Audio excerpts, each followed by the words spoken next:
Go.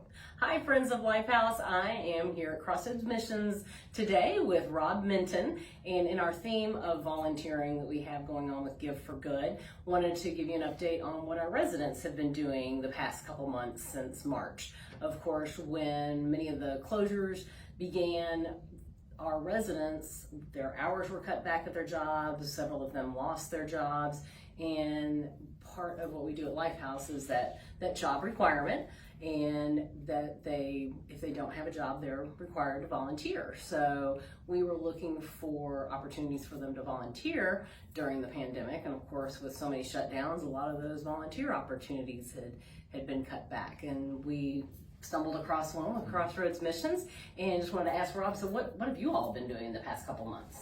Well, typically Crossroads is a short-term missions organization and in a local construction volunteer program, but all of that kind of went on pause there for a little while. Construction came back fairly quickly, but there was just such an incredible need for masks. We were in a fortunate position to have equipment that we could retool, but we then didn't have local staffing to do it without volunteers, and so volunteers just started coming, and some of those volunteers happened to be from Lifehouse, and what a blessing they were. And so over the course of several months, we were able to, with our volunteers, make about 50,000 plus masks, and those were all donated off to local, regional, and some nationwide organizations who were serving on the front lines, whether it was fire, EMS, doctors' offices, nurses, hospitals.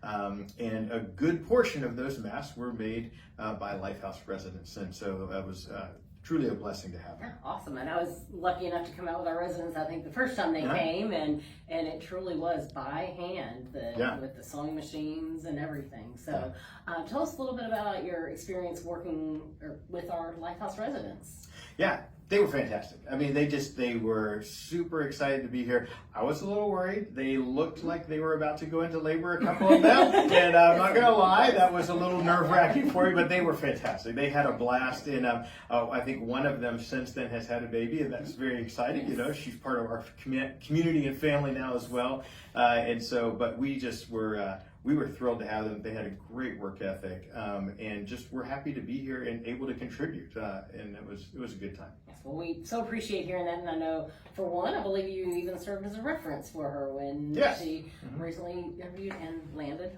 her new job. Nice. So we really appreciate that, and it's been a great partnership that we have found a couple of outlets, and Crossroads, we were really blessed during this time, and it felt like not just helping Crossroads out and having that great partnership, which to me has been so rewarding, seeing how all the nonprofits work together, but for our residents to really feel like they were making a difference with the first responders and everyone that you were providing the mask for. So yeah, not all of our fields are conducive for young pregnant women to be involved in. You know, with construction, not necessarily the best place, but mask making was a fantastic fit, and we were fortunate to have them. Absolutely. Well, it was a fun partnership, and we appreciate your providing that outlet for our residents, because again, if they're not working, especially in a situation with a pandemic when so many places were shut down and it was hard to get a job, that we don't want them sitting idle, and we appreciate partners like you to be able to provide them that outlet so that they do learn that good work ethic. Well, they were as much a blessing to us as hopefully we were to them. So, absolutely. So thank you, Rob, for everything and welcoming our residents in. No problem. Support Lifehouse. They're doing great work.